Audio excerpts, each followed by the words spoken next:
Hare Krishna. Welcome all to the new session. We'll just start with Mangalacharan.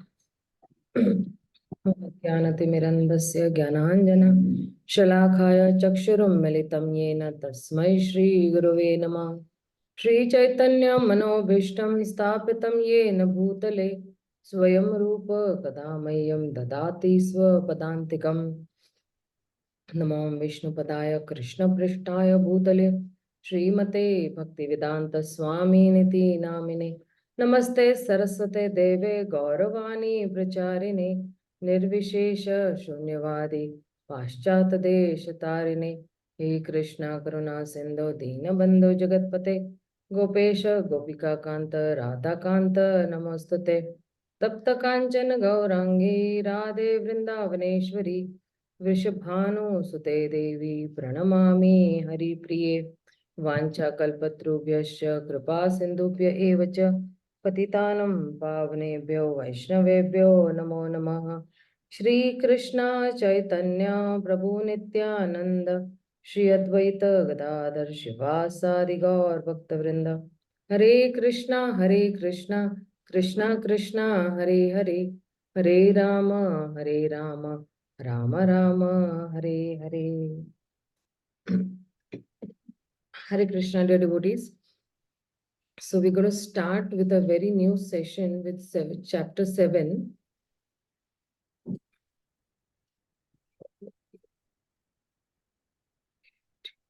I hope everybody can see the screen.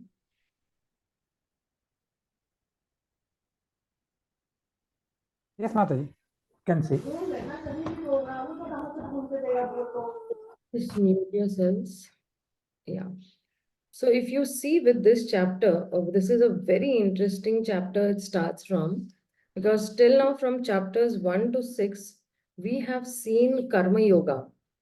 But the middle 6 chapters of the Gita speak about Bhakti Yoga. And, you know, if you see that when you start with chapter 7 and the series that starts, so this series will, Krishna will be taking us to a journey from the unknown to the known.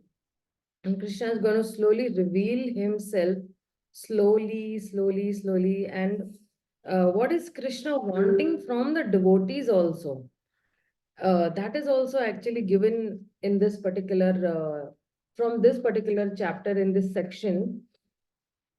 And because Krishna in the chapter 6, in the first 6 chapters, the living entity has been described as, a non-material spirit soul. And of course, he will elevate himself by self-realization, by the different types of yoga, like karma yoga, dhyan yoga, and all. But at the end of the 6th chapter, Krishna is very clearly saying that when a person has a steady concentration of the mind on him, that is the highest form of yoga. And that is called actually Bhakti Yoga. So from this chapter onwards, Krishna is explaining the process of Bhakti Yoga very elaborately. And because earlier Krishna had spoken about, liberation and working with detachment and renunciation. But now he will speak about uh, bhakti in action. So, and, Shravanam, Kirtanam, Vishnu Smaranam and all, and about the Supreme Lord is the highest. And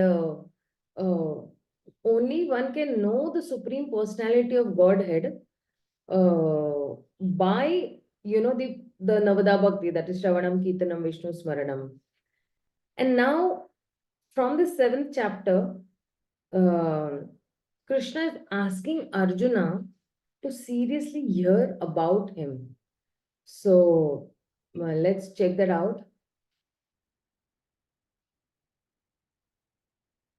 Yeah, I think no problem. That's not a problem at all. Okay, let's dive into the seventh chapter where Krishna is saying that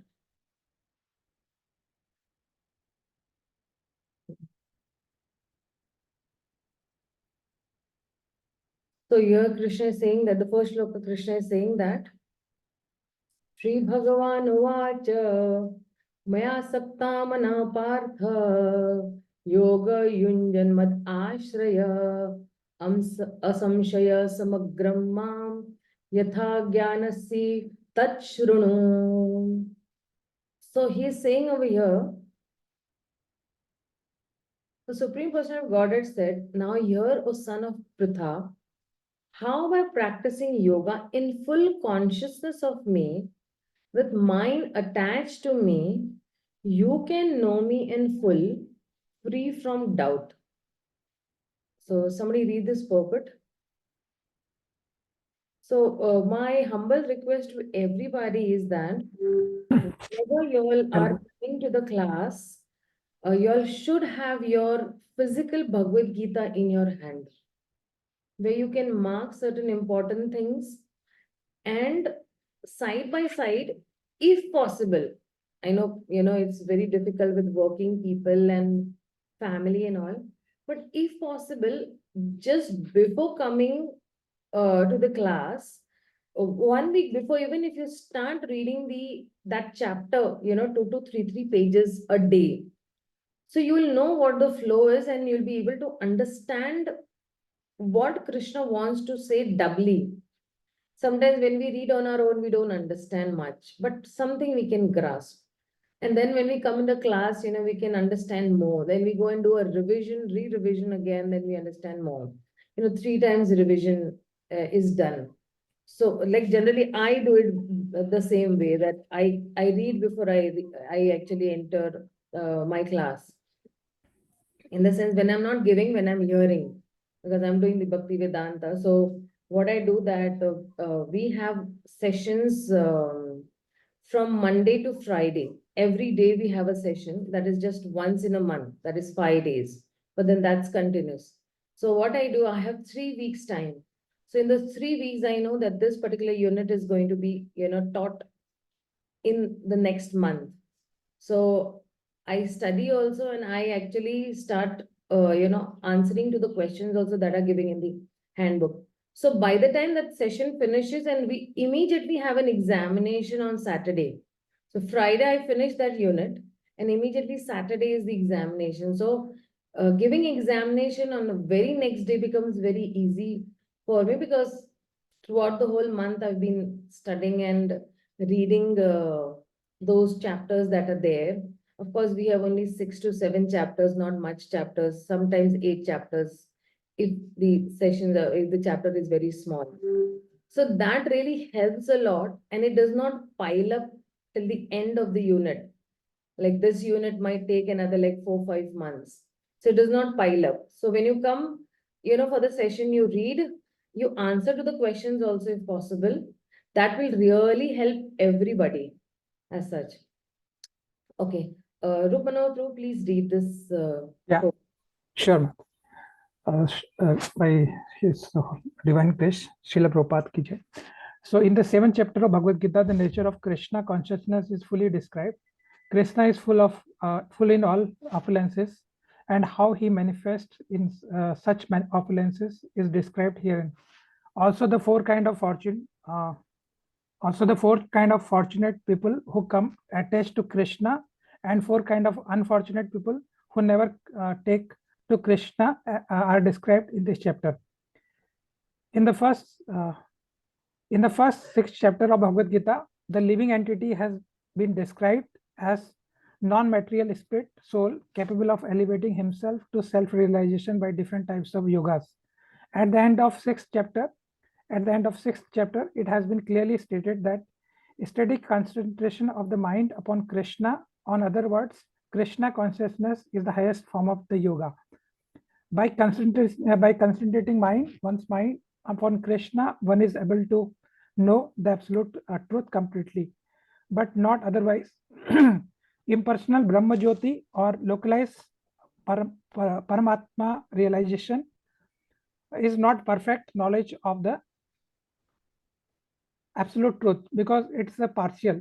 The full and scientific knowledge is Krishna, and everything is revealed to the person in Krishna consciousness. In the complete Krishna consciousness, one knows that Krishna is the ultimate knowledge beyond any doubt. Different types of yoga are only stepping stones on the path of Krishna consciousness. One who takes directly to Krishna consciousness automatically knows about Brahma Jyoti and Paramatma in full. By practice of Krishna consciousness yoga, one can know everything in full, namely the absolute truth. Can you scroll down? Yeah. The absolute truth, the living entities, and the material nature, and the manifestation with a paraphernalia. One should therefore begin yoga practice as described, as directed in the last verse of 6th chapter. The concentration of mind upon Krishna, the Supreme, is made possible by prescribed devotional service in 9 different forms, of which Sarvanam is the first and foremost important. The Lord therefore says to Arjuna, Tat Sunu, or hear from me. One can be greater authority than no one can be greater authority than Krishna, and therefore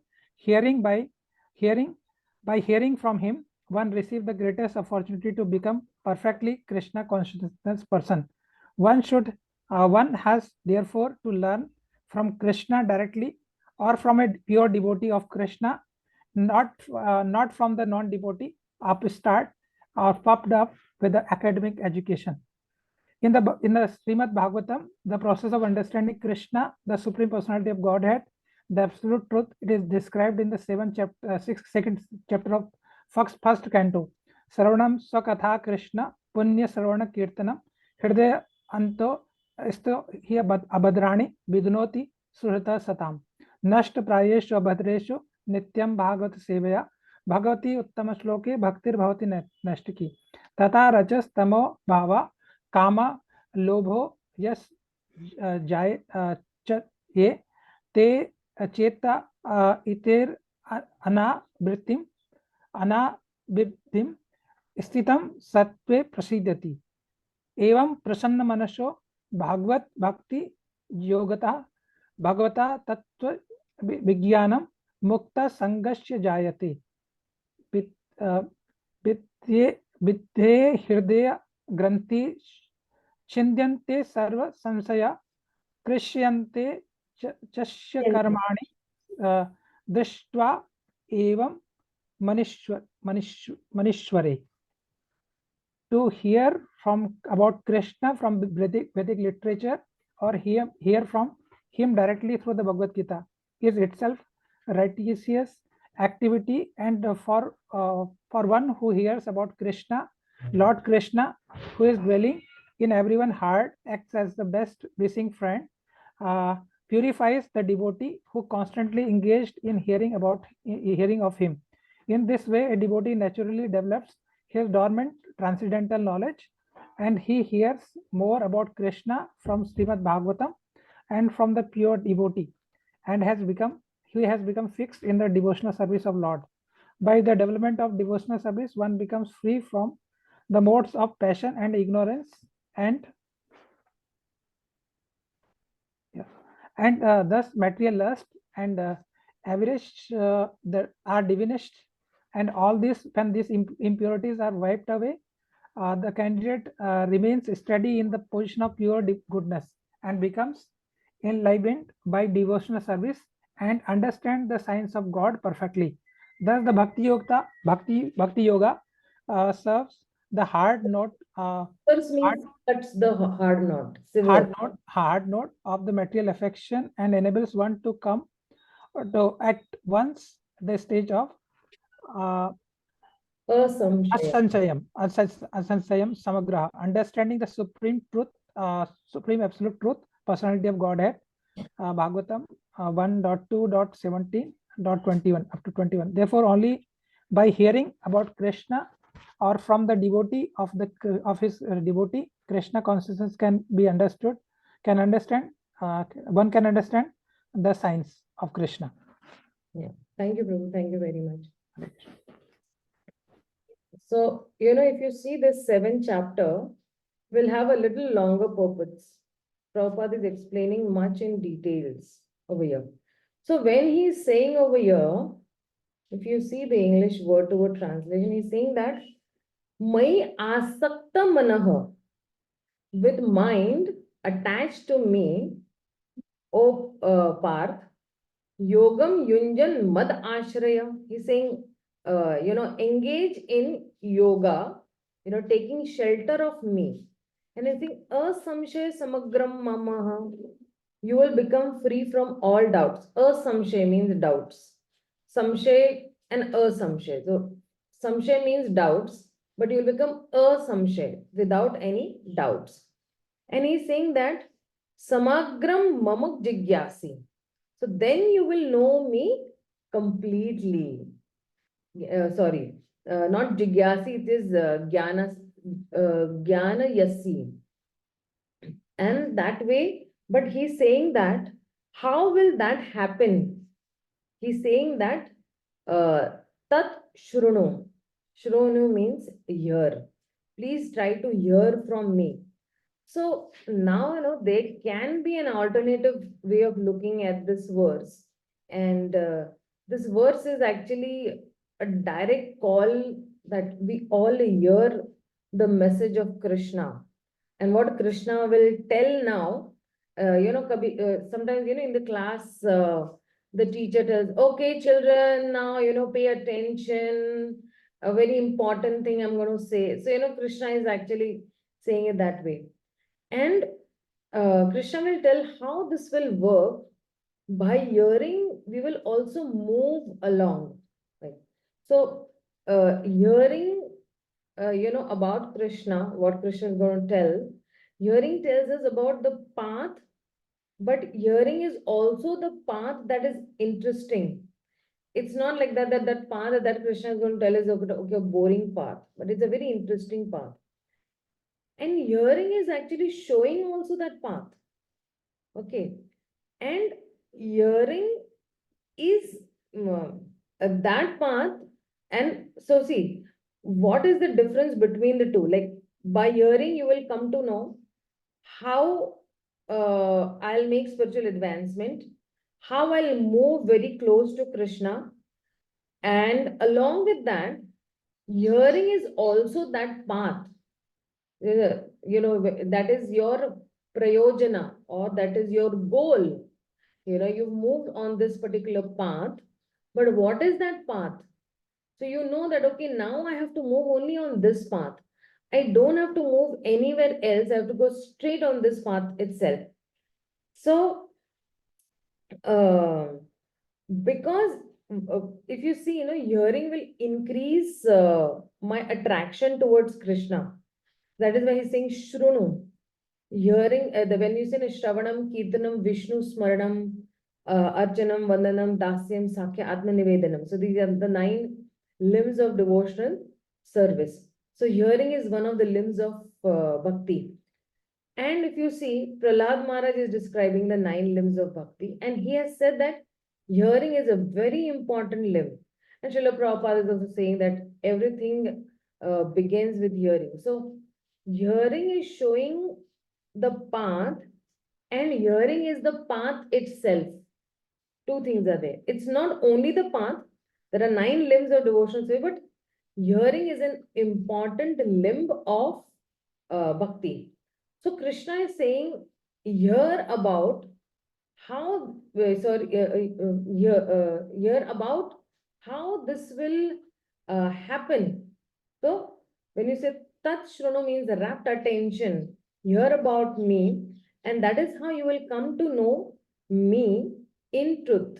You'll know about me. You'll be free from doubt, asamshayam, and your mind will be detached from the material things, and your mind will be attached to me. So when you hear about me, so over here, hearing is actually showing the path. So if you see, when you say hearing is the path, okay. So for that, we can look, if you see at the flow of this verse in a very different way, the flow will, connect us even to the previous chapters also, where Krishna said that the yogi who thinks about me is the topmost yogi. And then Krishna is saying in this particular chapter that who always thinks about me will be naturally attached to me, right? So, see, we cannot think about something constantly unless we have an affection for that particular person or a thing, right? Like if you see Mother Rukmini, what she did is that she developed affection by hearing. She developed affection by hearing from the from the Brahmanas, and even the Yagna Brahmana Patnis in Krishna Leela, they also developed affection by hearing. So Krishna similarly is telling over here as that if you want to be attached to me, what is the process? I will tell you. So, you know, what we did is like from the first chapter to the sixth chapter, the flow is to Mai Asakta Mana, right? And then to Mat Gate Antar Atmanah, always thinking of me. And then he's saying that Shraddhavan Bhajate Mam, where, over here, Krishna is saying that, where did it go?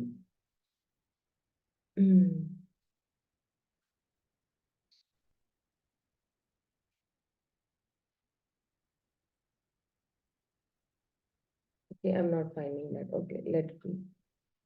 Mataji, it's in 6.47. Hare Yeah, Krishna. yeah. So over there, he's saying that Shraddhavan Bhajate Yo Mam. I thought Prabhupada is written in the purport over here, so I was like thinking in that way. And he's always thinking of me.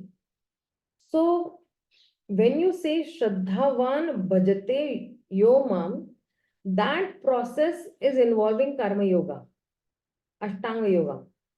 Then detachment, then attachment to Krishna will come. When you say detachment, you detach, completely in terms of complete indifference to this material reality.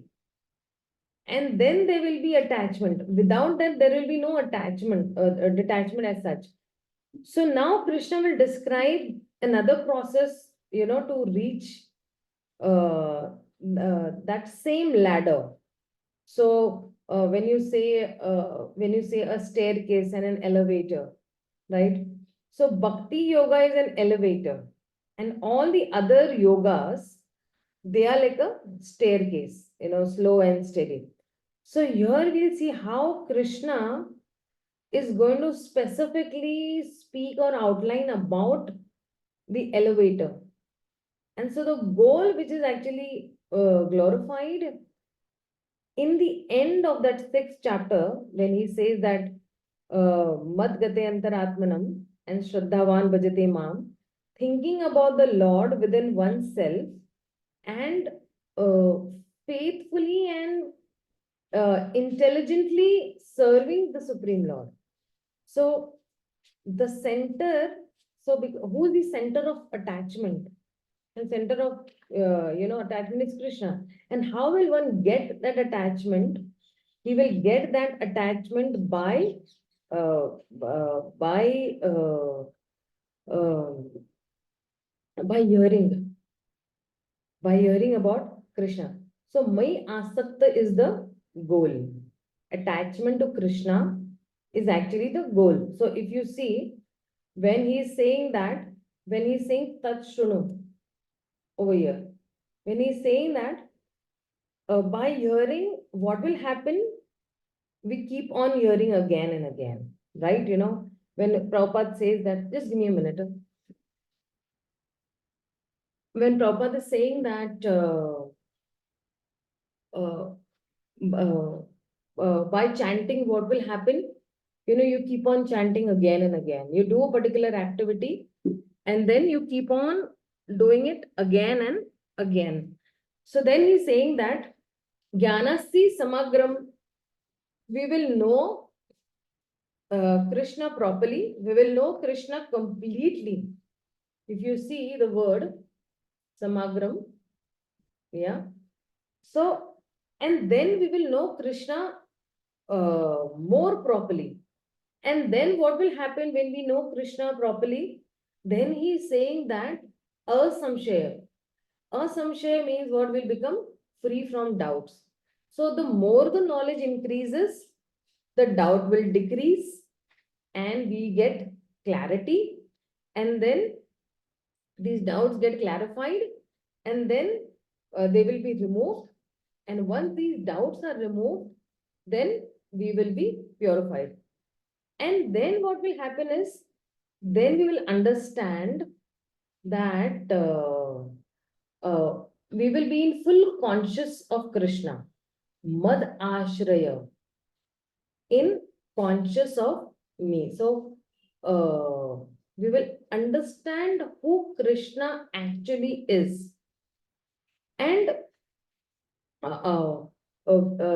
in one of the shlokas, where we have seen that Suridam Sarva Bhutanam, in the 5th chapter, we have seen 5.29, that Krishna is my greatest well-wisher.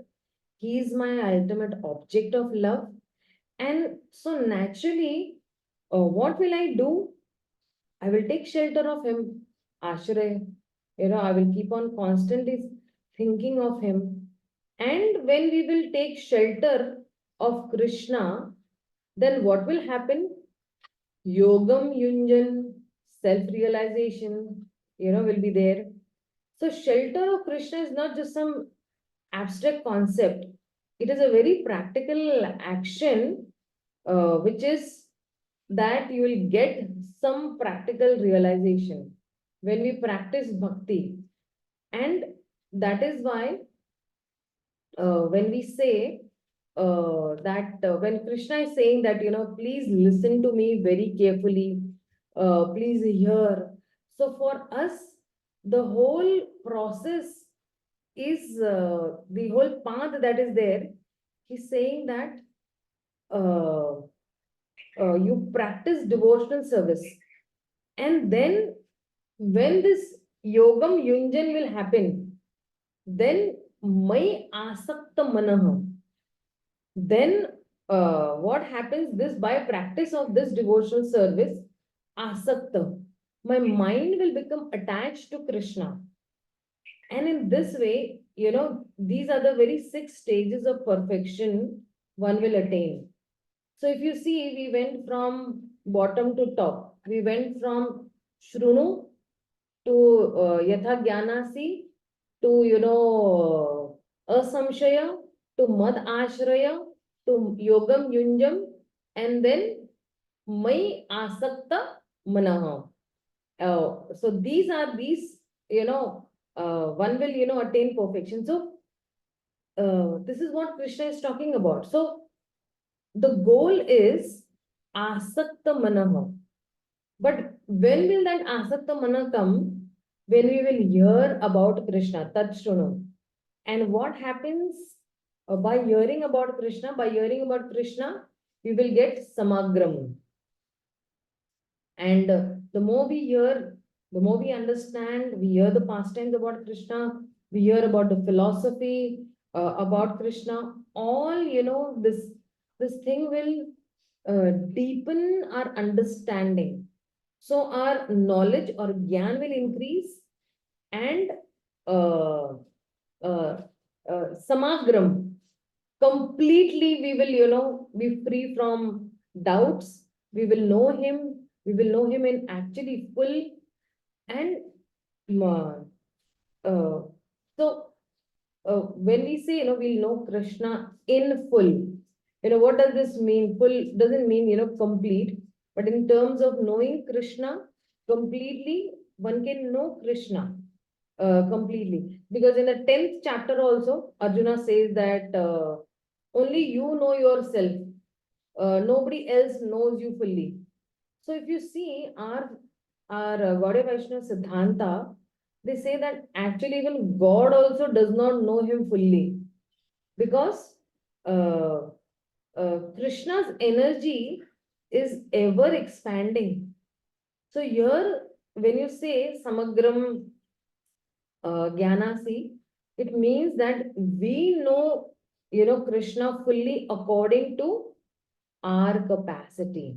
We cannot know Krishna in totality, but we can know him according to our own capacity, and uh, we know him. When we know him according to our capacity, then we will be purified, and then all our impurities will be removed, all our doubts will be removed. So now the doubts can be from the very basic to a very complex also. Like, very basic means, does God exist? Does God care for me? Or is the holy name so powerful that it can give me the ultimate liberation? Is the holy name only the way for liberation in this Kali Yuga? Can something else not be there? So, if you see, Krishna is the highest aspect of the absolute truth. So all these, if we keep on hearing again and again, the doubts will go away. And if you see our acharyas, they have written so many books, so many, knowledge has been given to us, and uh, and when we actually study those books, all our doubts will go away, and we will have then uh, ashray, mad ashray, conscious about Krishna. So when we learn about Krishna, we don't want to learn about Krishna for the sake of entertainment, but we want to learn about Krishna for the sake of attainment of shelter. It is not entertainment, but it is attainment of that shelter, and we want to enlighten ourselves, and uh, you know so that for us, Krishna becomes our ultimate ashray, whom we take shelter of, right? So when we will get that shelter of Krishna, we will get ashray. Then we'll wholeheartedly start practicing bhakti yoga, and this yoga will lead us to Mai Asakta Mana. This yoga will lead us that our mind get attached to Krishna. So getting our mind to attach to Krishna is actually our perfection of our spiritual life. When the mind is attached to Krishna, it will not be distracted anywhere else. And when the mind will not go anywhere, we will not attain peace also. But we will attain that joy, that anand that we are hankering for, because Krishna himself is supremely joyful. So with the person that you associate with, if I associate with a person who has negativity, then I'll imbibe that negativity. But over here, Krishna is joyful. So I'm associating with the person who is joyful. So even I will also be joyful. And Prabhupada even writes in the purport over here that therefore one should start practicing this yoga by how it is, instructed by Shri Krishna himself only, that you concentrate the mind upon Krishna. And when you concentrate the mind upon Krishna with the 9 limbs, Shravanam, Kirtanam, Vishnu, Smaranam, and that is why Krishna is telling over here that Shunu. And that's how the heart will get purified. The more we hear about Krishna, the more uh, we hear and we practice what we have heard.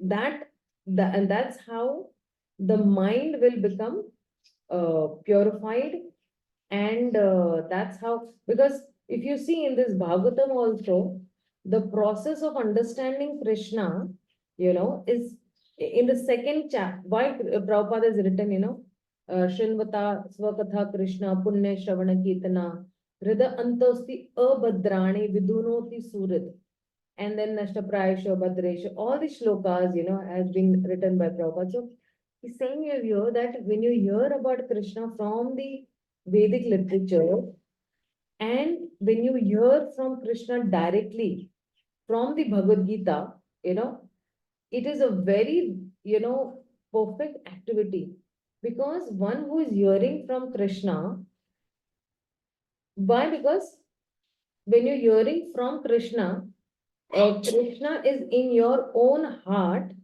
right? As the Paramatma, and he is acting as a best, ever well-wishing friend. And then what he's doing? Vidunoti. Vidunoti means dona. So he's purifying the devotee who's constantly engaging in hearing of him. So a devotee then what will happen? He will develop his dormant,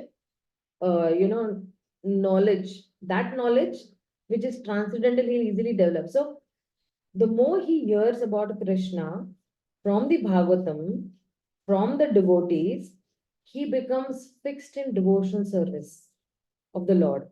He will never ever deviate. And then when he is developing his devotional service, he becomes free from the modes of passion and ignorance, and all his material lust and everything, diminishes. So that is why Prabhupada says he is situated in Shuddha Sattva level, pure consciousness. And uh, uh, then he will be enlivened by, bhakti, and he understands what is the science of Krishna consciousness very perfectly. So, and uh, uh, uh, where Bhakti Yoga is saying over here, um,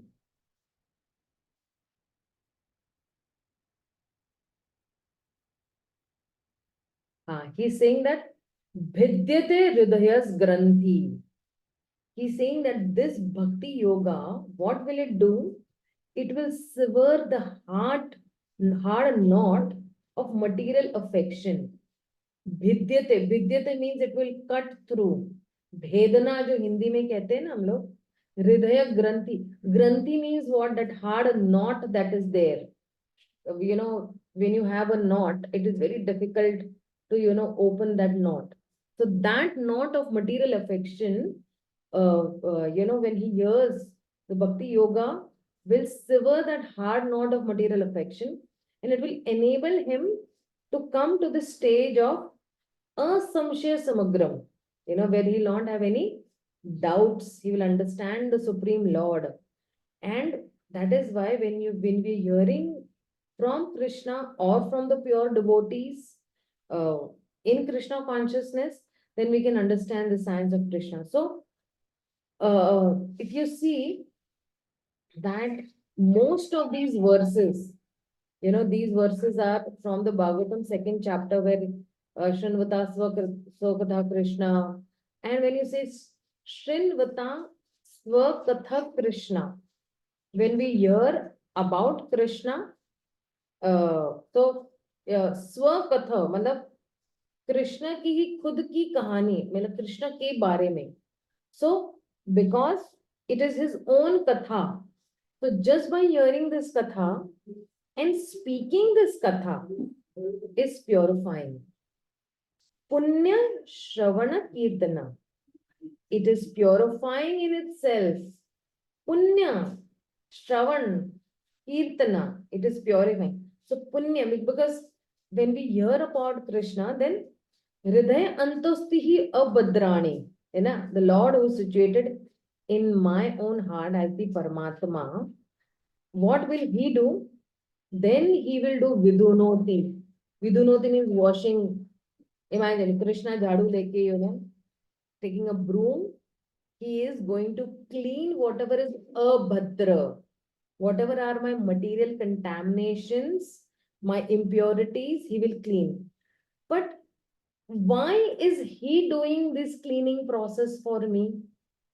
Why will he, because if you see in the society, when somebody takes a jharu and he cleans, he is considered a Shudra. But why Krishna is doing that for me? So he is Surid Satam. He is my ever well-wishing friend. In fact, he is not only my ever well-wishing friend, but he is the ever well-wishing friend of all the living beings. And especially, he is the ever well-wishing friend of all the, transcendentalists. So, like for example, uh, he's the ever well-wishing friend of all the devotees also, and the living beings also. So if you see a doctor, he wants to cure people, but if the patient is cooperative, he is very careful, then definitely it works more. But if the patient is not very cooperative, or he is very far away from being cooperative, and if he's cursing and he is kicking and not at all cooperative, then naturally what will happen is the doctor will still do the duty. So like that, Krishna is present in the heart of all the living beings, irrespective of whether they glorify him, uh, glorify him, of defy him. But Krishna as a person, if the person is cooperative, then those who are trying to devote themselves to Krishna, then Krishna will reciprocate. But if you help, then God helps those who help themselves. How this works over here. So if you help, I will definitely help you. So for those who are hearing about Krishna, uh, then Krishna purifies him. And the purification will happen in two ways. The sound vibration itself is purifying, but along with that, our submissive, reception with sound will activate the presence of Krishna within our own hearts.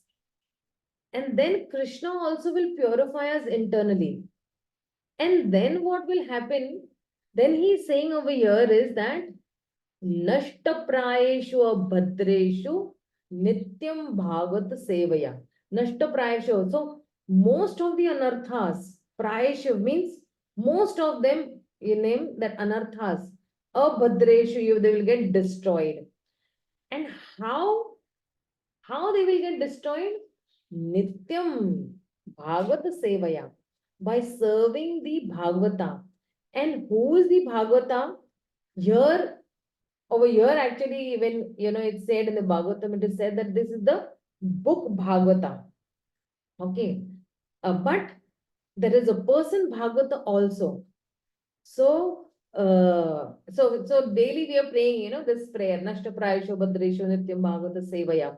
So a person Bhagavata also, from both the places when we are hearing, we hear about Krishna Katha.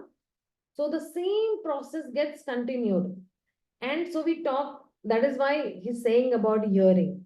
So Krishna cleanses our heart, but uh, this one goes, when you say Bhagavati, Uttama Shloke Bhaktir Bhavati Neshtaki. So what happens after that? That Lord, who is Uttam Shloka, Bhagavati Uttama Shloka, Krishna's one name is Uttama Shloka also, is glorified. So for him, bhakti will, dawn in his heart, or it will awaken in his heart. And first it talks about, it is detached from that negative and attached to the positive. So bhaktir bhavati neshtaki. So what is required for neshtaki bhakti? And because somebody will say, okay, right now I don't have, neshtaki bhakti. And why do not I have neshtaki bhakti right now? So Neshtaki means only actually steady bhakti. Right now, the bhakti is actually, fluctuating. It's not steady. It has to be unshakable. But we don't have this. Why? Because the modes of material nature are interfering with my connection with Krishna.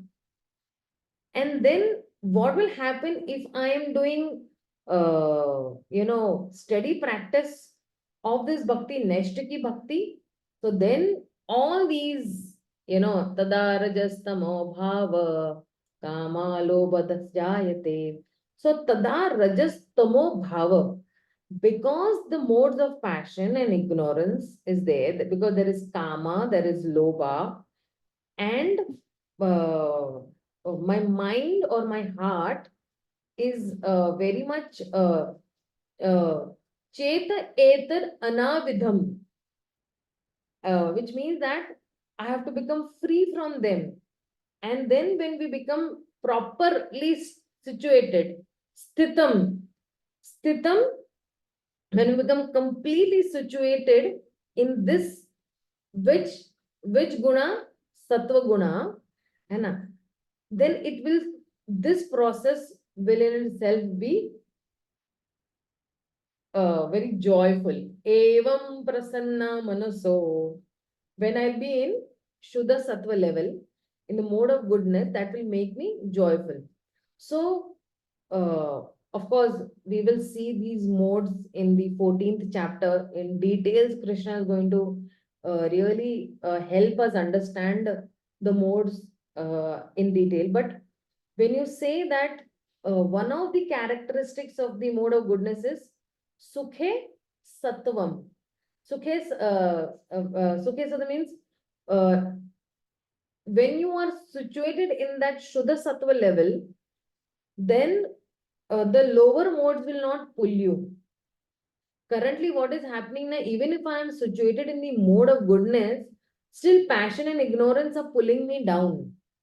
And I'm trying hard to reach to mode of goodness. Still, but the moment I reach to the mode of pure goodness, Shuddha Sattva level, then the mode of passion and ignorance will not pull me down. What to speak of mode of passion and ignorance, even pure goodness will not pull me down. I will be completely situated on that level. So, Sthitam Sattve Prasiddhati will become joyful. And uh, when he's saying that, so uh, uh, the spiritual advancement will become very joyful as well. And the moment it is joyful for me, I'll advance more, and I will not have any resentfulness. Resentful means why only Krishna has to enjoy? I also want to enjoy. Um, uh, you know, I can enjoy more better than Krishna. All these resentful. But if the devotional service is joyful, then we become more spiritually advanced. And that is why he's saying that evam prasanna manaso. When we are engaging devotional service and this Bhagavad Bhakti Yoga, by this practice of Bhakti Yoga, then what will happen to me is that with that pleasant mind, I will engage my mind in devotional service. Then Bhagavad Tattva Vijnanam Mukta Sangasa Jayate. So with that pleasant mind, if I'm engaging in devotional service, then that Bhagavad Tattva Vijnanam, that scientific knowledge, which is about Krishna, will awaken in my heart. And then when that knowledge is awakening in my heart, then what will happen is Mukta Sangasya Jayate, means I will be any contact with matter, uh, because we become, in the previous loka, it said because we become free from the lower modes. But now it is described that we will become situated in pure goodness and will practice spirituality very steadily, and then we'll become free from all the contaminations, all kinds of sanga, mukta sanga. क्योंकि हमारा कभी कभी क्या होता है, हमारा जो संग है ना किसी एक गुण के साथ बड़ा स्ट्रांग होता है. Our connection with one of the sanghas is very strong. Maybe with passion is very strong, or maybe with ignorance is very strong. But what he's saying over here is that one will become free from all the lower modes and will become situated in Shuddha Sattva level and will become free from all the contaminations, and all these lower modes will go away. And then what is happening over here, a very, very, when you say, that very something very dramatic will happen over here. Like Prabhupada is saying that Shrunu and Asamshay he's using, he's saying that it will vidyate hridayas granthi chindyante sarva samshaya. Vidyate hridayas granthi. So all that attachment which is there in my heart, they get cut off. And vidyate means they get cut off. The attachments which are there in my heart, which were keeping me bound to this material world. But when I understand Krishna, I will become enlivened by that knowledge of Krishna. So Krishna, then all that attachment will go away. मुझे कोई आसक्ति नहीं रहेगी इसमें. And what will happen is छिन्दन्ते सर्व संशय. छिन्दन्ते means what? छिन्दन्ते means cutting off. Cutting off the doubts, संशय, सारे संशय क्या हो जाएंगे? Cut off हो जाएंगे. And not only they'll be cut off, but these doubts will be destroyed also. So he's saying that naturally when the desire and these doubts will go away, we will not do, we don't do any activity, apart from, loving Krishna or hearing about him or serving him. And he's saying that Shiyante Chasya Karmani, therefore all those fruitive activities, will stop. All that karma yoga, fruitive activity, if I do this, I'll get this, if I'll do this, I'll get this. No, it will completely stop. And then what will happen? What is the vision that I'm going to get? Drishta eva. Evat mani ishvare.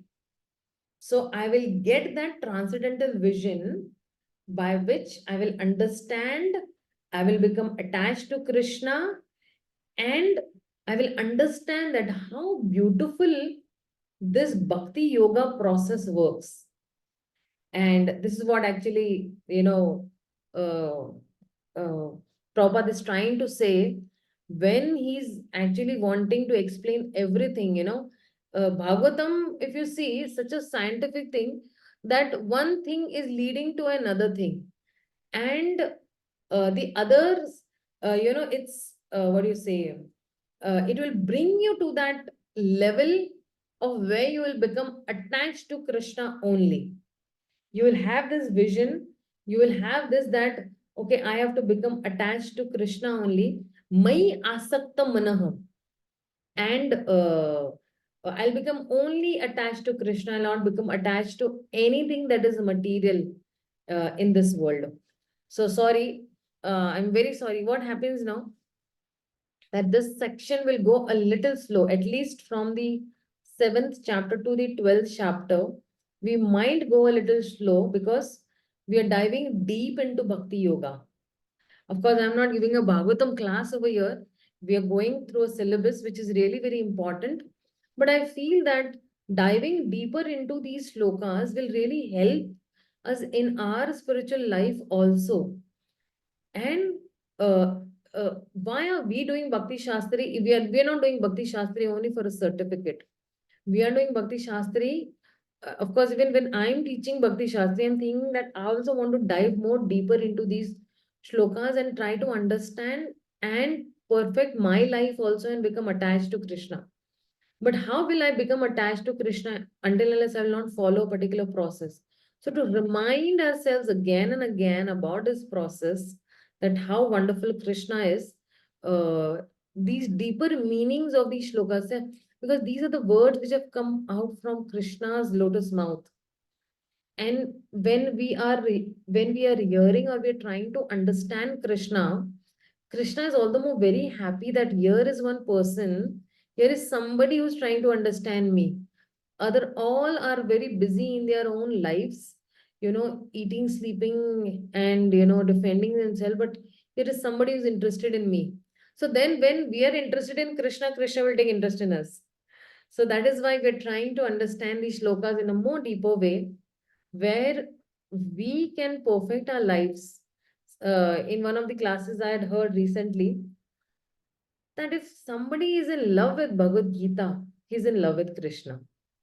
Somebody is in love with Bhagavatam, he's in love with, Krishna. Because Krishna's Vani, or the words emitting from the lotus mouth, and Krishna are non-different. Both are one and the same. So when I am studying the Bhagavad Gita, I'm associating with Krishna. I'm associating with Srila Prabhupada, who's a pure devotee. When I said the person Bhagavata and the book Bhagavata. So I'm associating with even Srila Prabhupada, who's a very pure devotee. Like that, on a daily basis, if I'm staying very far away from the temple, it is very difficult for me to associate with a pure devotee. But the moment I open the Bhagavatam, I'm associating with Srila Prabhupada also and Krishna also through his words. Okay, let's move ahead. He's saying that now again, Krishna is saying that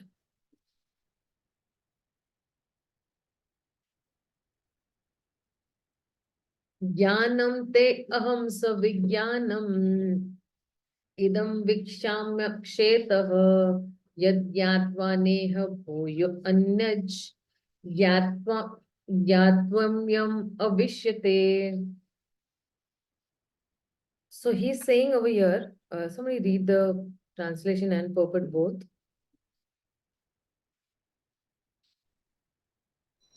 Shall I, Mataji? Yes, Prabhuji. Translation. I shall now declare unto you in full this knowledge, both phenomenal and numerous. This being known, nothing further shall remain for you to know. Purport. Complete knowledge includes knowledge of the phenomenal world, the spirit behind it, and the source of both of them. This transcendental knowledge, the Lord wants to explain the above mentioned system of knowledge because Arjuna is Krishna's confidential devotee and a friend. In the beginning of the fourth chapter, this explanation was given by the Lord, and it is again confirmed here. Complete knowledge can be achieved only by the devotee of the Lord in distinct succession directly from the Lord. Therefore, one should be intelligent enough to know the source of all knowledge, who is the cause of all causes, and the only object for meditation in all types of yoga practice. When the cause of all causes becomes known, then everything knowable becomes known, and nothing remains unknown. The Vedas Mundaka Upanishad 1.1.3 says, Kasmin u Bhagavo Vignate Sarvam Idam Vignatam Bhavatiti. Thank you, Yeah. Mataji. Hare Krishna Dandapranam. Hare Krishna. So see what he's saying over here. He's saying that Jnanam te aham savijnanam. Knowledge and realization, both, Gyan and Vigyan, they both go hand in hand. So Gyan and Vigyanam, many places in Bhagavad Gita is referred, and this is like a combination of two. Even in the 6th chapter, it was mentioned, and Gyan Vigyana. Before this, also this combination has been actually mentioned. So in the 3rd chapter also it was mentioned, and in the 9th chapter also it will come now. So he's saying that Jnana Vigyanam te aham sa Vigyanam. And then he's saying that this is actually Guhya Gyan. In the 9th chapter, he has said that that this is a very, very confidential knowledge, because when you say Gyan, Gyan is like, theoretical knowledge. But when you say Vigyan, Vigyan is actually realized knowledge or transformational knowledge. So Prabhupada has used Jnanam over here. If you see, he's used over here phenomenal knowledge over here. And Vijnanam as numinous knowledge over here. Yeah. So now when you say what is phenomenal knowledge or what is numinal knowledge, so these are actually very philosophical terms, you can say.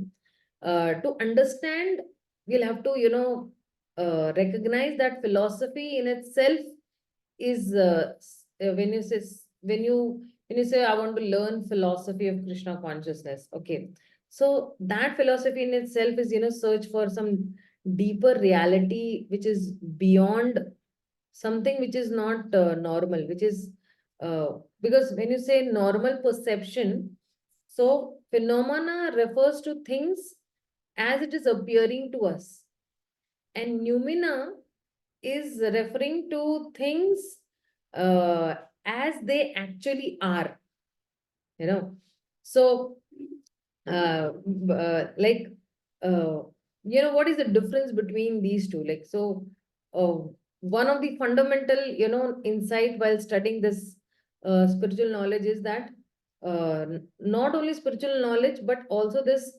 method is very serious way.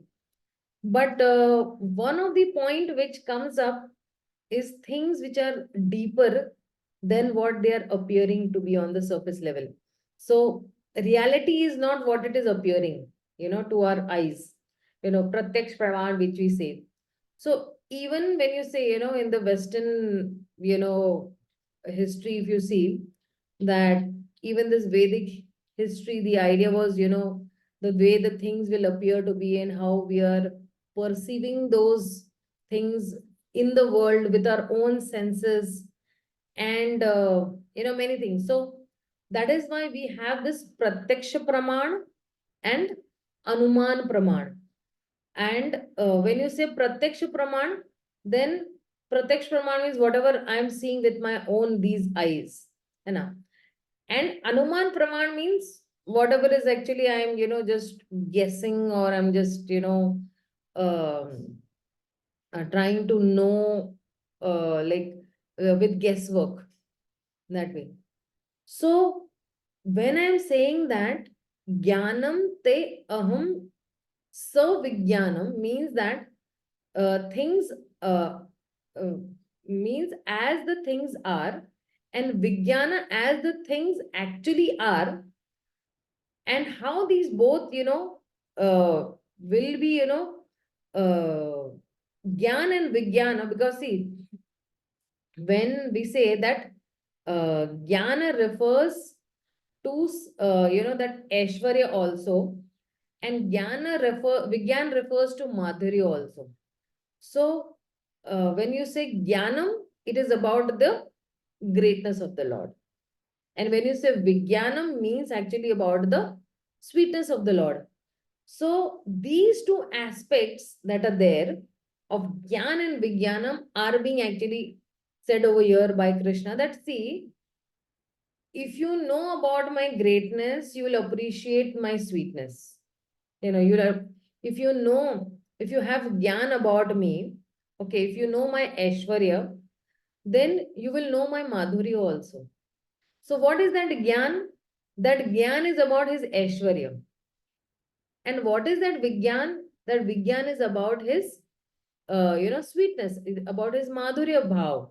Right. So, very important that Krishna is saying that whatever knowledge I'm going to give, that I will give you two knowledges.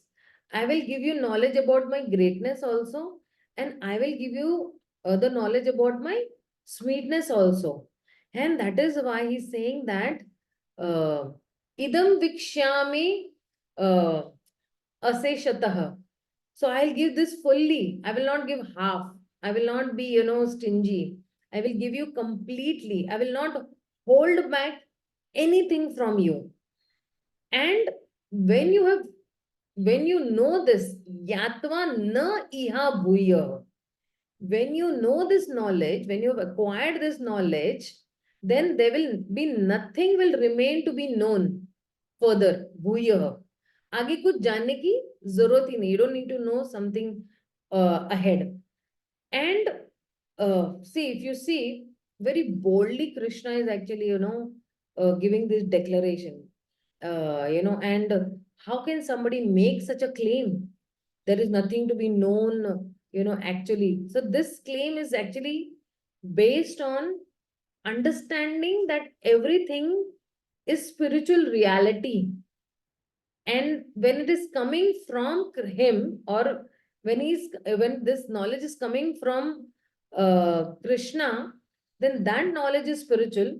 And when we know this, important principle, that everything is coming from Krishna, and uh, uh, whatever knowledge he's giving the right knowledge to us.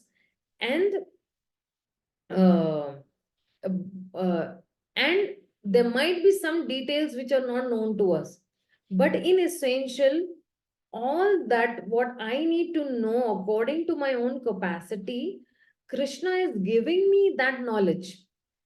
And that is why Krishna is saying that uh, after I give this knowledge, then further you don't need to know anything. And where Krishna will actually give us the knowledge about his vibhutis also, and about his sweetness also.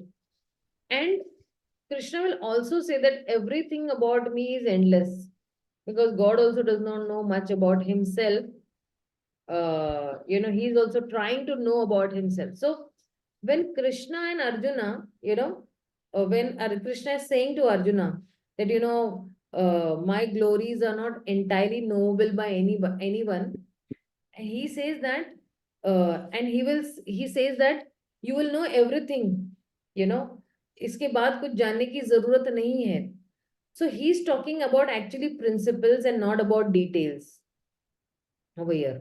So that's how Krishna is saying that whatever I'm going to say, after that, you don't need to know anything else further. So he's going to tell about principles. And then the details will be there in the Srimad Bhagavatam.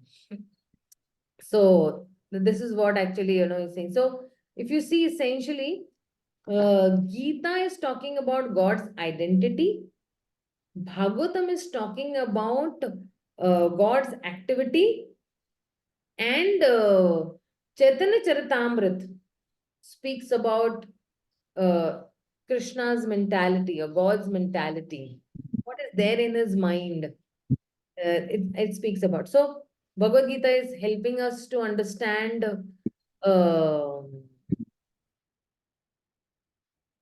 helping us to understand who Krishna is. And Mataji, can you please repeat? Gita talks about and Bhagavad Gita talks about. I just want to write. Yeah, sure. Gita talks about God's identity. Bhagavatam talks about God's activity. And Chaitanya Charitamrita talks about God's mentality. Identity, activity, and mentality. So the Bhagavad Gita is helping us to understand who God is, that God is the absolute truth, and he's whether whether he's impersonal or he is person, or he's a person. If he's a person, then who is that person? And Gita is helping us understand who God is. And in the Bhagavad Gita also, glories of Krishna's pastimes are also talked about. Like when he says that in the 4th chapter, he says in the 9th shloka, he says about Janma Karma Chame Divyam Evam Yovi Tyaktvatah Tyaktva Deham Punarjanma Nati Mametu Sarjana. So, but specific pastimes are not described. when Krishna is saying Janma Karma Cha Me Divyam, my birth and my activities are very divine. So then where are those birth and activities? Then they describe in the Bhagavatam, and then his activity will come in the Bhagavatam, and beyond that is God's heart, his mind, how God thinks, what God's desire is, what God likes, what God does not like, what this all is, is described in the Chaitanya Charitamrita. So Krishna feels that he's bereaved, that devotees have missed out, that gopis are relishing, greater nectar than what he is getting. So he wanted to taste this love of the gopis, and that love, especially of, Srimati Radharani. And so Krishna, he takes the mood of Srimati Radharani, and then he comes as Sri Chaitanya Mahaprabhu. So this type of, very esoteric heart of Lord is talked about in the Chaitanya Charitamrita. So there is nothing more to be known. Is talked over here essentially in terms of principles. But the details about Krishna are unlimited, infinite. And the truth about, Krishna, or the truth, that the absolute truth is a person. The truth that absolute truth can be attained by bhakti. The truth that the absolute truth is a bhakta vatsal. These are the fundamental principles and these truths, they're just outlined in the Bhagavad Gita. But as far as details are concerned, these details are completely endless. It is not that details are, not important, but details will also,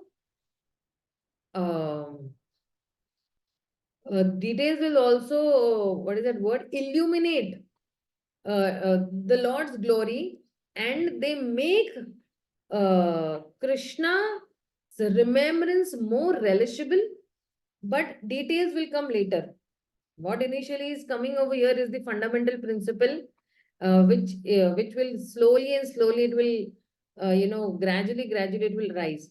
So when Krishna, if you see Srila Vishwanath Chakravarti Thakur also, when he described, Jnana as, Aishwarya, and he's describing Vijnana as Madhurya. So he's saying that this 7th and 8th chapter are speaking about Jnanam. Then the 9th chapter is speaking about Vijnanam. Because if you see 9th chapter, where the first seed of Bhakti Yoga is put over there, so he's speaking about Madhurya Gyan. And then these both Gyans, the Aishwarya Gyan and the Madhurya Gyan, they both are coming in the 10th, 11th and the 12th chapter. So, words can have very different meanings. Madhurya Gyan is not, Madhurya Rasa Gyan. Madhurya Rasa is very specific to conjugal love, you can say, about Radha and Krishna. But Madhurya Gyan even refers to Krishna's sweetness in contrast to his greatness. Like, for example, Krishna was tied up by Mother Yashoda. Okay, that is Madhurya Gyan. And Krishna is also defeated by the Gopas in their internal fights. This is also Madhurya Gyan. There is not Madhurya Rasa, but. And Bhagavad Gita doesn't talk about Madhurya Ras. But in the 9th chapter, when Krishna says about Bhakta Vatsalya, his hunger for love is spoken. And how devotion to Krishna, or that bhakti is an appetizer. All these things, are talked about. And how he's always protecting his devotees, So this way, this Madhurya Gyan is being given. And in the 10th chapter, in the 11th chapter, and in the 12th chapter also, all this will come up. You know, both Jnana will come up. The Aishwarya Gyan also and the Madhurya Gyan also will come up. So the Gita is a very complete book. Somebody might not say that, okay, only sirf Aishwarya diya hai or Madhurya nahi diya hai. But how is the Gita complete? So complete principles are given. And details can never be given, but the principles at least are given. When he's saying that uh, uh, the knowledge about matter is given, the knowledge about spirit is given, the knowledge about the controller is given, right? So the basic outline, how they will interact, is talked about, in this chapter. So in that sense, this chapter is giving us this complete knowledge. That is, he's saying, I shall now declare unto you in full this knowledge. Okay. And even if you see, Prabhupada is also saying that complete knowledge includes knowledge of the phenomenal world, the spirit behind it, and the source of both of them. This is actually saying that this is transcendental knowledge. So, what this means is now that it is very interesting that we know that we would think that transcendental knowledge means only knowledge about transcendental world. But if the knowledge is about the material world, that is the phenomenal world, how can this knowledge be called transcendental? Somebody might really question. So transcendental knowledge does not mean only knowledge about the transcendental world. It also means knowledge that is directing our consciousness towards that transcendental world. If we see this, world, we can see this world in connection to the absolute truth also. And that knowledge, when that knowledge is given, that knowledge is actually the transcendental knowledge, because that knowledge is directing us towards transcendence. And any knowledge which is connecting us to Krishna is called actually transcendental knowledge. So Prabhupada, is using quotes from the different Vedas, but then once one knows the absolute truth, then everything is actually automatically known to that person. This is what he's trying to say in this shloka.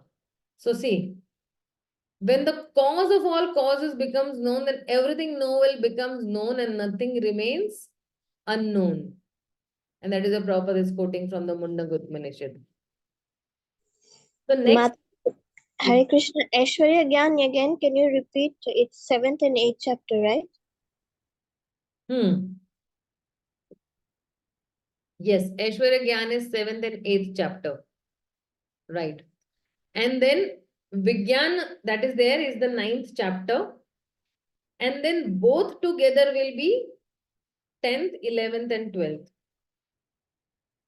Jnana Vijnana Sahitam. He says that way. Okay. So now he's saying that, okay. Manushyanam sahasretu kaschidyayati siddhaye yatataamapi siddhanam kaschin mam veti tattvataha. So he says that out of many thousands among men, one may endeavor for perfection. And of those who have achieved perfection, hardly one knows me in truth. Let's see the purport. Somebody read the purport. So Charita, please read the purport. Yes, Mataji. Out of many thousands among men, one may endeavor for perfection, and of those who have achieved perfection, hardly one knows me in truth. Purport by Srila Prabhupada. There are various grades of men, and out of many thousands, one may be sufficiently interested in transcendental realization to try to know what is the self, what is the body, and what is the absolute truth. Generally, mankind is simply engaged in the animal propensities, namely eating, sleeping, defending, and mating, and hardly anyone is interested in transcendental knowledge. The first 6 chapters of the Gita are meant for those who are interested in transcendental knowledge, in understanding the self, the super self, and the process of realization by Jnana Yoga, Dhyana Yoga, and discrimination of the self from matter. However, Krishna can be known only by persons who are in Krishna consciousness. Other transcendentalists may achieve impersonal Brahman realization, for this is easier than understanding Krishna. Krishna is the Supreme Person, but at the same time, he is beyond the knowledge of Brahman and Paramatma. The yogis and jnanis are confused in their attempts to understand Krishna.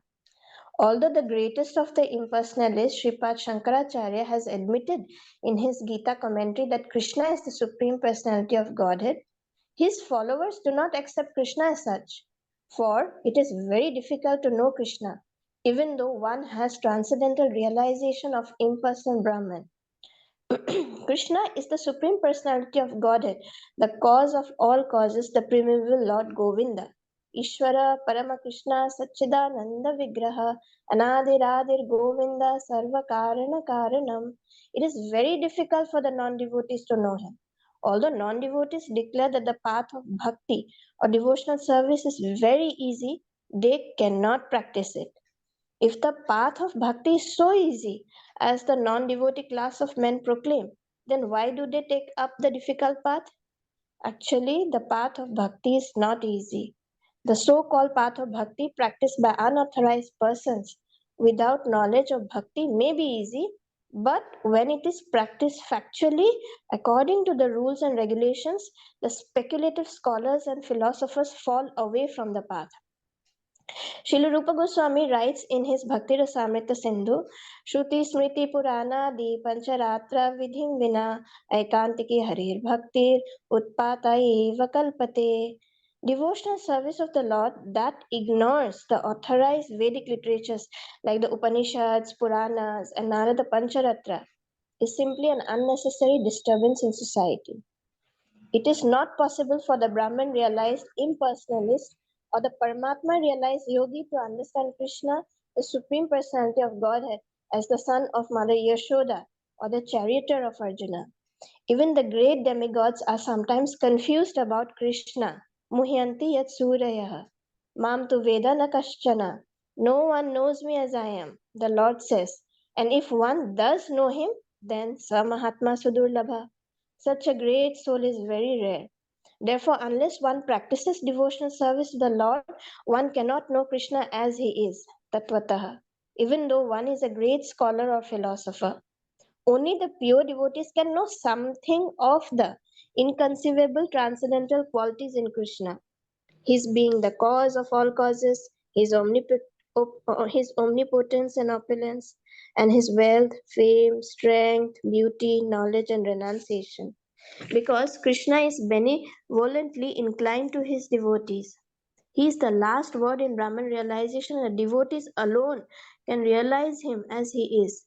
Therefore, it is said, Atah Shri Krishna Namadi na bhavet grahyam indriyehe sevonmukhehi jivado swayam eva sprati adaha.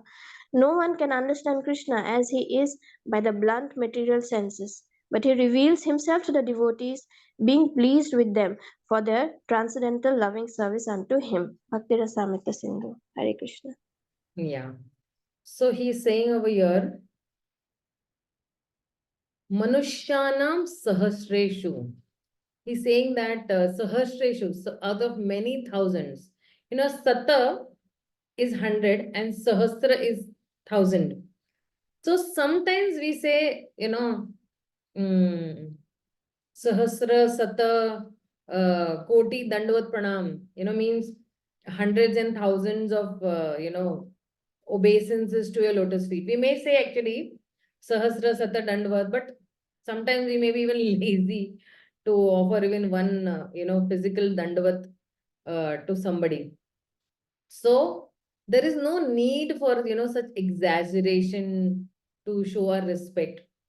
So just saying, dandavat pranam or, pamo, please accept my more humble obeisance is enough. So there is no need for saying, sahasra, satakoti, dandavat pranam at your lotus feet and all that, Sometimes, the value of that word is really lost without, having that actual feeling, when you're saying. So Krishna is saying that among thousands of people or men, kaschit yatati siddhaye, very few endeavor for this perfection. Siddhaye, yayati means perfection. Sorry, yatati means perfection, or when you say endeavor. And yatatam api siddhanam, he's saying that, and among those who endeavor for perfection, right? Kaschin mama veti tatvatah. Very few actually know me in truth. So, uh, uh, what Krishna is telling over here is that he's actually highlighting for us the rarity of knowledge about him. uh, uh, why this knowledge is very rare? Because first of all, people are very much caught up in animalistic, propensities of eating, sleeping, mating, and defending. And uh, these materialistic who are caught up in that, loop of eating, sleeping, and all. And unfortunately, there are religious people also who are caught up in these things. So how is that most religious people practice religion for for dharma, artha, and kama? And so there is a very specific category which is dharma, artha, and kama. And they have that conception that dharma is only meant for artha and kama, and that uh, God's blessing is upon us, and when we get good things in life, and when we don't get good things in life, God's blessing is not there on me. So what is that good thing in life? And people often think, about materialistic life, uh, in life, that if I get this, and if I get that material thing, it will make me happy. So he's saying that Manushyanam Sahasreshu, among thousands of people, most people are caught up, in all these activities of eating, sleeping. And when people are religious, people use religion for eating, sleeping, mating, and defending. So, if you see there is one sentence in Hanuman Chalisa. तुम तो हो बाल ब्रह्मचारी, क्या मुझे दे दो एक नारी. So this is completely at the karma kanda level. Of course, choosing an appropriate spouse is also very much essential for our good life. Even for those who are actually spiritual people, and who want, or who are spiritual seekers in that matter. And if it is compatible, then uh, you know there would be no problem. But if it is incompatible, it could be a problem. So for a devotee to pray for a spiritually or materially compatible spouse is not wrong. But the point is that people's desire, they get stuck at the level, at that level only. एक सुंदर स्त्री चाहिए, एक सुंदर पुरुष चाहिए. So that is why they use, in this why the word dharma patni is used? What is the purpose? Is patni is for dharma or pati is for dharma. There is a spouse so that one can follow dharma, but people think that dharma is for patni and let only patni do dharma. सिर्फ पत्नी को धर्म करने दो, मैं फिर सिर्फ कर्म करते रहूंगा. So if you see in many yesterday when I was talking about this, that in any spiritual program you see, Srila Prabhupada also talks that in one of the puppets to the first canto of the Bhagavatam, where he is actually describing Draupadi, he says over there that in any program the ladies' attendance is more. So here the purpose of dharma is for artha and kama. But ultimately, dharma, artha, and kam should be practiced so that one can get moksha. Dharma hi apavargasya. Apavarga means so that one can go beyond the material things. So people in this conception of soulmate, the conception is reincarnation. And is also, if you see in many movies and all, reincarnation, punarjanma. And they, what they do is they actually, romanticize it. That there is a couple which could not unite in that life. So they reincarnate in the next life and then, they unite in the next life and, uh, and this is how, this romance gets successful. And this is how, they depict it in a very, stylish way. So sometimes, those who are those mystic seers are there, you show them hands and they will say, oh, this is the person of your soulmate or not, or soulmate. So actually, this kind of that, romanticization of reincarnation is very, uh, you know, uh, not very good. When we are studying reincarnation, the focus should be inmate part, part focus should be on the soul part, which means it is not who is my, mate, and which means that it is not who is my mate, but what is my soul, that should be my question. मैं आत्मा हूं और मैं क्या कौन सी आत्मा हूं, and what is my role as an atma, what is my role as a, the soul. And if I'm continuing life after life, then I'm not questioning also myself, who am I and what is my relationship with God. So the important point is that ultimately soulmate of the soul is Lord Krishna. I have Atma and Paramatma. Who is my soulmate? My actually soulmate is, Krishna, birth after birth. 24/7, he is there with me. Even when I am transmigrating from one body to another body, he is accompanying me. Even that time, he does not leave me even for 1 nanosecond.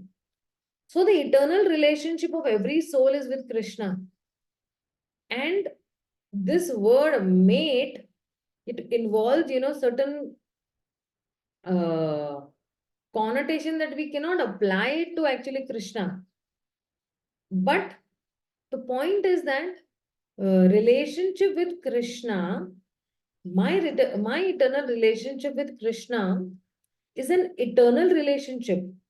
And for that, I should focus on the soul part and not on the mate part. So, most of the people, they use dharma for artha. So when I'm saying over here that siddhanam, when I'm saying that siddhaye, perfection for liberation. When I'm saying perfection for liberation, that does not mean that I'm not endeavoring for, a transcendental life. And that is why he's saying, that yatatam api siddhanam. And even among those who are endeavoring for this transcendental life, there are very kashchin mam veti tatvatah. Very few who are knowing me, and they're trying for liberation, and those who are trying for liberation is maybe, many of them do not have a very clear conception about me. They can think that the absolute truth will be Brahman, the absolute truth will be Paramatma, the absolute truth will be Bhagwan. These categories are also there. But to understand that the absolute truth is Bhagwan, right? With his beauty, strength, fame, and wealth and everything completely. So, to come to that point of, complete sweetness is very rare. And that is saying, Kashchit Mam Veti Tatvata. People do not know me completely. Very few know me in truth. So, how much rare is this absolute truth? Krishna, who's attracting, even the attention of his pure devotees. Over here, he's attracting Arjuna's attention. It's like, many people are attracted towards, news, breaking news. Why? Because since they think that, I should hear news first before anyone else hears, so that I can tell everyone the news. People, they say that stale news, hey, please don't tell me stale news. I want fresh news. So people want latest, usko kehte na taza khabar batao hame. They don't want old news, because the idea is that I should know about something which others do not know, right? And Krishna is telling this is something, that I'm telling you, which is very rare. He's telling to Arjuna, ये मैं तुम्हें ताजी खबर सुना दो जो किसी ने किसी को अभी तक नहीं बताई हुई है. So I'm telling you, which is very, very rare, and very few people know, by that. And he's attracting Arjuna. He's telling Arjuna, please understand this. And Prabhupada is also making a very interesting point about, Mayavadis, that Mayavadis think that bhakti, is for very less intelligent people. Because they try to make, very simplistic divisions of this various path, that karma is for, hardworking people, and Gyan Yoga and Ashtang Yoga and Bhakti Yoga, and, so on. So they say that karma is for hardworking people, and karma yoga, that is there. Then Ashtanga yoga is for people who like to do a lot of austerities. But Bhakti yoga is for, sentimental people. And Gyan yoga is for, intellectual people. So now even those people who are not intellectual think of themselves as intellectual nowadays. They like to think about themselves that, oh, I am very great and I am very great scholar. And because they think like this is, this is so what happens. Even if somebody is doing karma, they think karma yoga is very hard working. And people, so I'm, hardworking, and most people think that, no, why should I do so much of hard labor and all? Let me go to, Gyan Yoga, because I know I'm an intellectual person. And if I actually take Gyan, then, I'll be counted among the intellectual class as such. And people will say, these devotees or bhaktas, or those who are doing bhakti yoga, hey, he is sentimental person. Sentimental who wants to be sentimental, because When you say, you know, bhakti means it involves feelings also. When you say bhakti, it will involve most of your external and internal, you know, actions also. So sometimes in bhakti, people cry, people dance, people faint. So they're thinking that these people are, you know, sentimental, who want to be, you know, sentimental. And although, you know, if you see, these sentiments, you know, they're actually ornaments of our heart and our life. If you know, because sentiments only will make my life worthy of living. But bhakti is not only, you know, of sentimentality, but bhakti is actually, you can say that bhakti is actually guided. Bhakti is enriched. It is purified sentiments.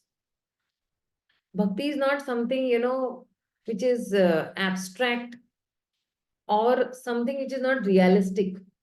So they think that bhakti is, you know, easy path as it is just sentiments. But Srila Prabhupada is saying that if bhakti is an easy path, then why won't anyone not choose this path? If bhakti is easy, everybody should follow it.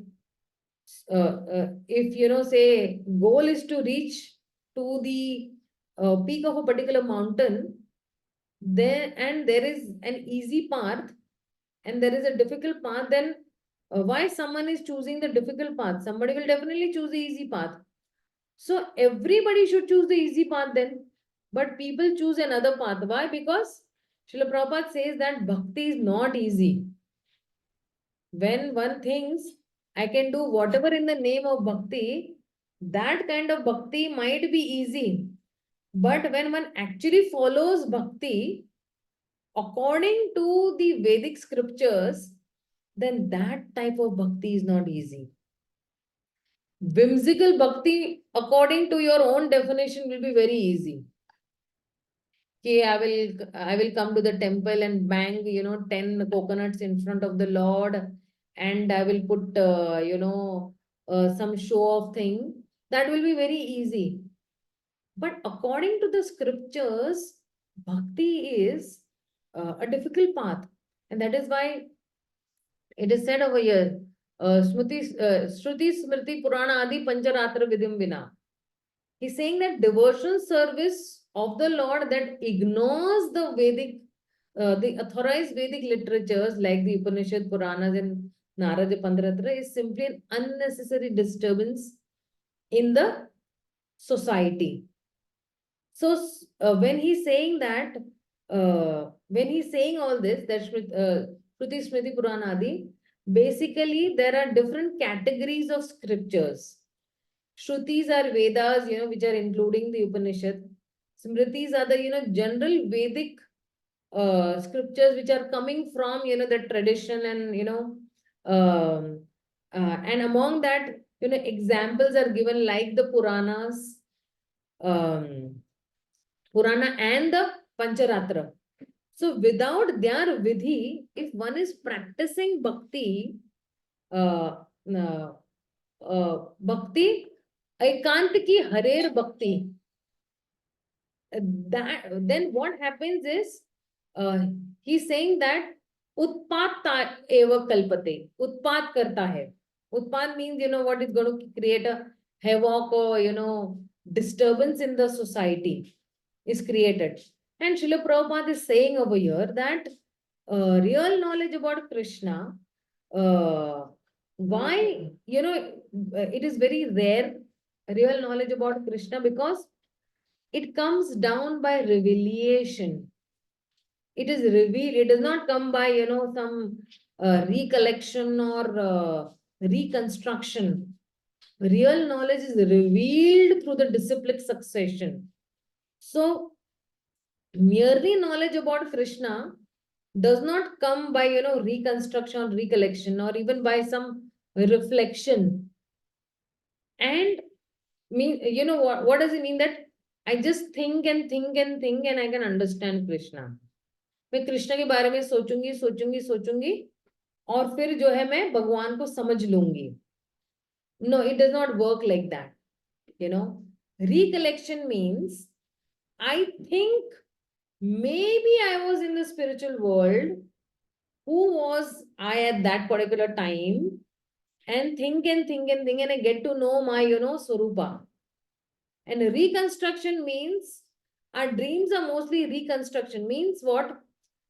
We see a mountain and we see gold, and we reconstruct it as golden mountain. So our memories are, very unreliable. So we often may forget many things. So remembrance of Krishna is actually revelation. And in that sense, it is very rare. So, when I'm saying that, I have to remember Krishna, so remembering Krishna has a process. Ultimately, Shravanam and Kirtanam will lead me to Smaranam, right?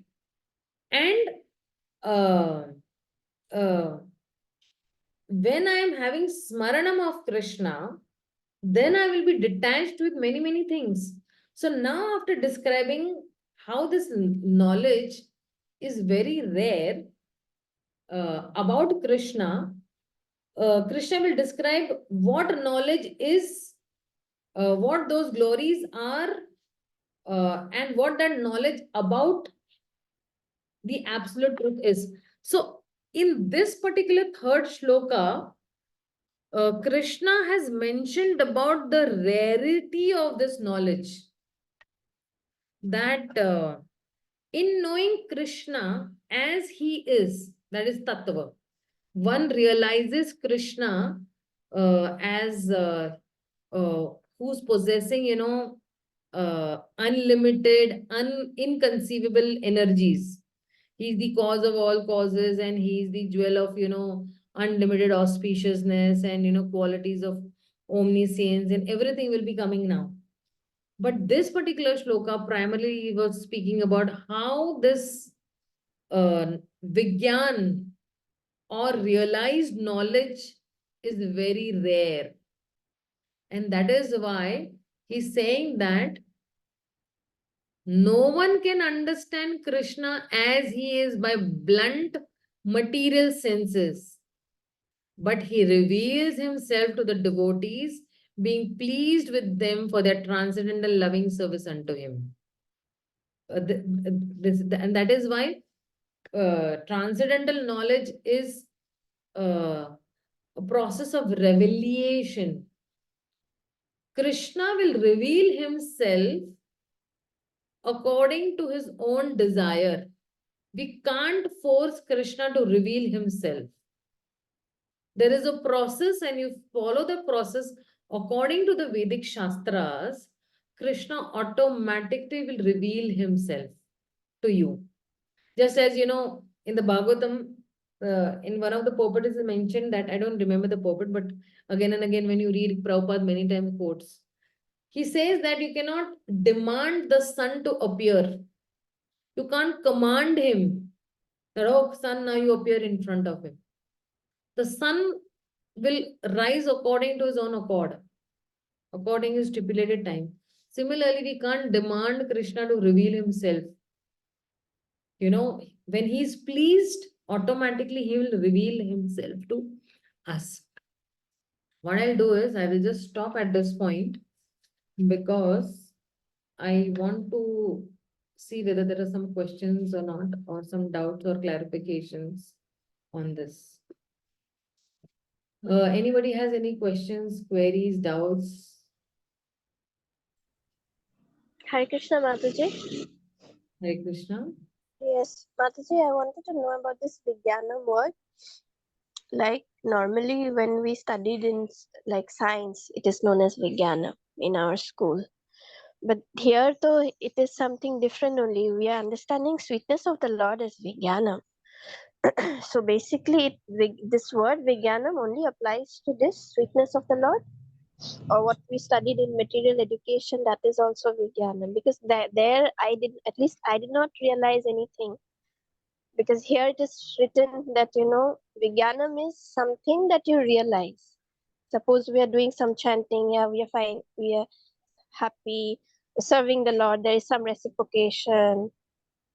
So that is realization, that is Vijnana. And So see, in this material world, when you say theoretical knowledge you take in the class, then you go to the laboratory, and then when theoretical knowledge is applied, you apply. In the class, the teacher says that, blue litmus will turn into red. So you are just hearing her saying that blue litmus turns red, or there are purple fumes coming out. But when you go to the laboratory and then you do that experiment, when you apply that theoretical knowledge, so for that you have to do some physical activity, that you take one beaker and then you take some hydrochloric acid and then you take some more ingredients and then you insert that blue litmus and then you see that, okay, blue litmus turns red. So then you realize that, doing these two things, what will happen? Blue litmus will turn red. Now, the same, let's go to the devotional part of this, okay? When you hear from the right sources, when you hear from the spiritual master, when you hear from Krishna, when you read the Bhagavad Gita, when you read the Bhagavatam, and then when you go back and you apply what is written in the scriptures, so that knowledge that you have taken, and then when you start appreciating that knowledge that you have taken, and then you apply it, then that is called Vijnanam. Over here, when you're saying that it is, sweetness of Krishna, so when you are taking that knowledge, Jnanam jab le rahe hai, so you will understand that how, so initially you won't be able to understand, Krishna's sweetness. You might think, oh, sentimental people है, कि ऐसे ही भगवान आते हैं उनके सपने में, and भगवान उनको बताया कि भगवान, the Lord has told them that, okay, please dig over here in this place and I'm feeling very hot. And how can a murti feel hot? Because the murti does not have life, right? So that understanding, the material people will not understand. But as in when we do more and more Shravanam and Kirtanam about Krishna, then we'll have Smaranam also. So when I say that Shravanam, the Gyan about Krishna, and then I will again re-speak that Gyan, then it gives me Smaranam, that Vigyan will come that time, that revealed knowledge will come. See, even right now also, when you ask many speakers, okay, they will tell you that sometimes what we are speaking, when what we have prepared our notes, while preparing notes, there was a different realization. But on the Vyasasana, when we were speaking, we had a revelation. It was more understood by us that what is Krishna trying to say. So when I say that Jnanam, that this Jnana is this Jnana is a spiritual Jnana. It's a transcendental Jnana about Krishna. And it is about the Aishwarya of Krishna. And then when I'm saying Vijnana, that is about sweetness about Krishna. So see, for example, when I'm talking about the Prime Minister of India, okay, if I say about the prime about his externals, I will say, okay, Prime Minister has done so many things and so many, he has got so many degrees and, he's capable of doing so many other things. But if I tell about the Prime Minister's activities in his own house or in his own bedroom, or the Prime Minister loves to prepare a tea for his own servants, now that is the sweetness, you'll appreciate that. Prime Minister ने कितना hospitals खोले, या कितना किसानों के लिए किया, या कितना जन कल्याण के लिए किया, you'll not appreciate more about that, but you'll appreciate how are his personal dealings with his own devotees, or how are his personal dealings with his own servants who are there in his house, right? So How are his Krishna's dealings with his own devotees? That is his sweetness. And that is Vigyan. And we will be, otherwise, what will happen? See, if we do not know about the Aishwarya Gyan, no, and we will hear about the Madhurya Rasa, we will actually envy Krishna. That why is he only enjoying? Why am I not enjoying? But when we know that a person who has created this whole cosmic manifestation, who is the proprietor, who is the controller, then he is fit to enjoy also. Only a proprietor can enjoy, right? Now, when we will appreciate his sweetness, when we become his confidential servants, then he will reveal himself incomplete, right? And again, it will go hand in hand that you will know his greatness. Oh, he's Bhakta Vatsal and he's so sweet, and his, dealings with his devotees are so wonderful. So when you know the greatness, you'll be able to appreciate the sweetness. And generally, when you say Gyan, Gyan is referring to this theoretical knowledge. And Vijnana is realized knowledge. So realizing Krishna's sweetness is Vijnana, is greater than knowing his Jnana, knowing his, different energies that are there. And that is why Krishna is describing Jnana in the 7th and the 8th chapter, and Vijnana in the 9th, and then, the both Jnana and Vijnana in the 10th and 11th chapter. So, Charita, does that answer your question? Yes, yes, yes. Very nicely explained. Thank you, Mataji. Pathasati Govind Prabhu had some question. Hare Krishna Mataji. Mataji, I just want to clear myself. I had written the notes around 7.1. Tat Shruno means hear about Krishna, then we go for Gyanasis, where we understand who is Krishna, know about Krishna. Then over the downflow means slowly we understand like a Samagra as completely free from doubts. Then we take shelter of Krishna, Mata Ashraya, and afterwards we practice and realize Yogam Yojana, and then our mind are fixed. Our mind is fixed on Krishna. Is this the proper Yes. sequence? Yes.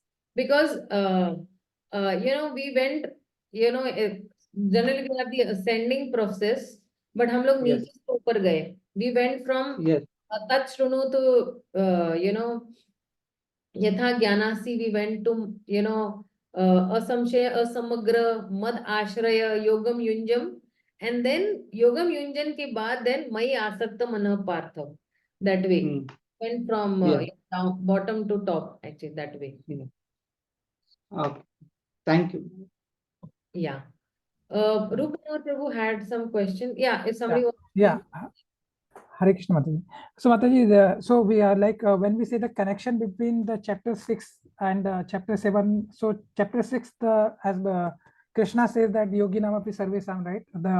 The best yogi who always think about me and render the loving service. So this is practically, and that's chapter 7 is practically explaining it, right? We can say like that there is a connection. How to always think of Krishna, right? So Krishna, it's he explaining that how we can think of him, right? Yes. In this 7th chapter, right? We Yeah. can see that connection between these two. Yes, because everything has to culminate about thinking about Krishna and not about satisfying Krishna's senses, serving him, pleasing him. Everything will culminate over there. अभी फिलहाल के लिए हमारे साथ क्या हो रहा है? We are thinking only about ourselves. We are not thinking about the Supreme Person. So to get to that point, that I will think only about my life and my soul is only about thinking about Krishna. If you see Brajavasis also, no? The Brajavasis, they are thinking constantly about Krishna. What will Krishna wear? What will Krishna do? How will I please Krishna? I will make plans to please Krishna. The Brajavasis are thinking the same thing. And that same bhav or that same mood we can also imbibe in this material world by constantly thinking about expanding the movement, getting people connected to Krishna. We also remember Krishna, and we actually, inspire others also to think about Krishna and remembrance of Krishna, serving him. So we make plans. Okay, tomorrow is, flower, dress darshan. So then I make plans. I will go to the market. I will buy flowers. I will, make a nice dress. I will stick the flowers. I will make them wear, then do aarti. And, my life is completely revolving around Krishna only and serving him only. The Brajavasis, they do not know anything other than Krishna. उनका पूरा जीवन जो है कृष्ण के प्रति समर्पित है, dedicated to only Krishna, and that is why they are topmost over there in Krishna Loka, serving him, because the aim of life is only to please Krishna, serve Krishna, remember Krishna, and only Krishna and Krishna.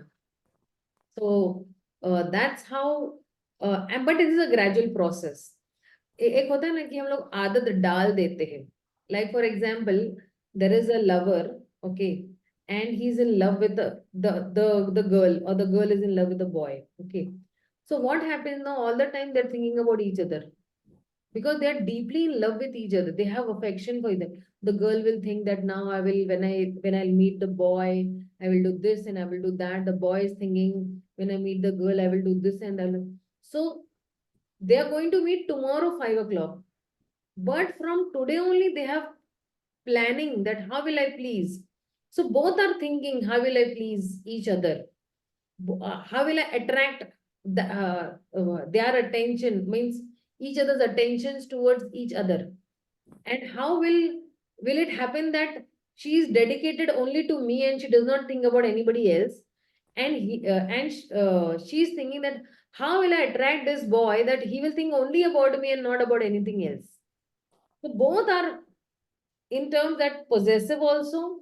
They think that only you should think about me, but there is a freedom given over here in relation to the devotee and the Lord. The Lord is giving us the freedom that you have a freedom, you want to come to me, you come to me, but this is the process. You follow the process and then you are in, Golok Vrindavan Dham, that way. Thank you, Mataji. Okay, anybody else has any questions? So since there are no questions ahead, let's, halt over here. Srila Prabhupada ki jai, Gaur Bhakta Vrinda ki jai. Yeah. Krishna. Hare Krishna, Dandavat Pranam. Hare Krishna. Thank you, Mataji. Dandavat Pranam. Hare Krishna. Yeah, that would be nice. Thank you, Mataji. Hare Krishna.